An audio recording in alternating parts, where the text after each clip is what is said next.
Stop for a moment. If tonight were the last page of your story, what would actually remain?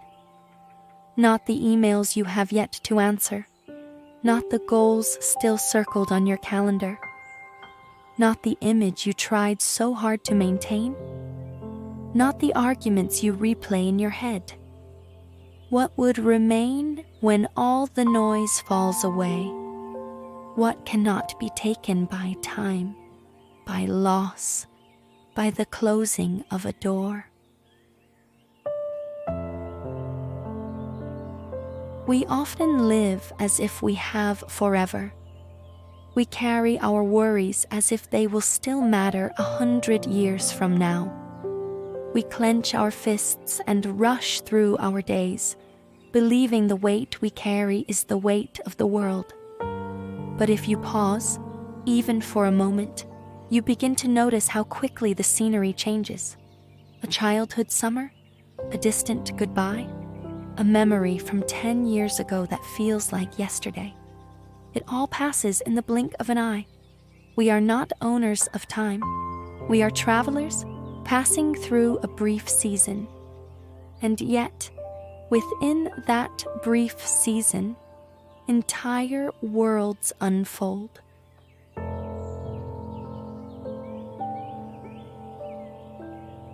Though brief, a single life carries so much. Years of effort, moments of joy, long stretches of uncertainty. Each person moves through countless turns and bends, losses that cannot be avoided, pain that cannot be skipped. We do not pass through life untouched. We accumulate. We gather regrets like stones in a pocket. We convince ourselves that carrying them is a duty, that suffering proves we matter.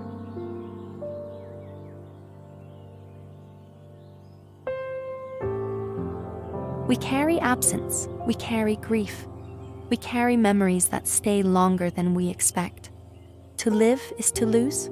We lose people, we lose versions of ourselves. We lose time without noticing it leave. No amount of strength prevents this. No amount of preparation removes the ache. Loss is not a failure of living, it is woven into it. Those closest to death often speak differently, not with grand theories, not with dramatic declarations, but with simplicity, as if standing at the edge removes the need for excess words, as if the noise of the world finally fades, leaving only what is true. A mother, near the end of her life, spoke to her daughter. She did not leave a manifesto. She did not offer elaborate wisdom. She did not ask for one more achievement. She simply said, "After living through it all, I realized life isn't such a big thing. Don't try so hard." That was all. At first, the words may sound too simple, almost dismissive. They contradict what we are taught. We are taught to strive, to climb, to prove.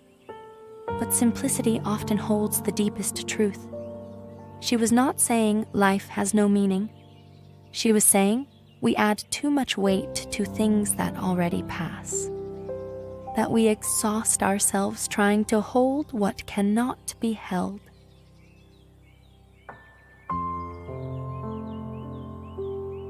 We spend our days trying to get it right, trying to be enough, trying to secure certainty, trying to outrun loss, preparing for a future that may never arrive while missing the present that is already here.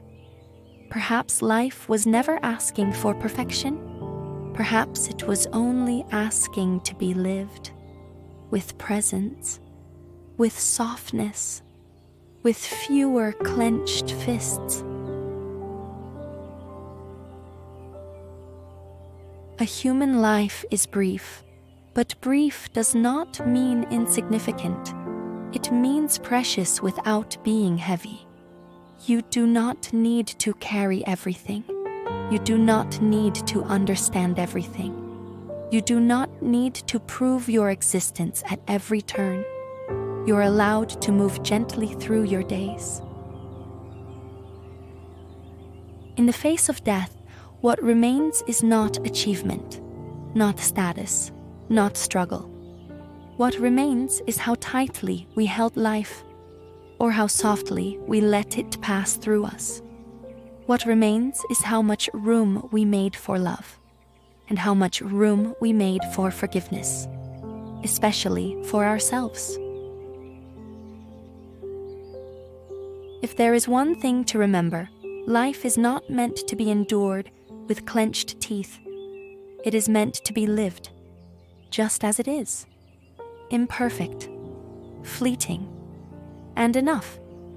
You do not have to try so hard. Thank you for sitting with this reflection.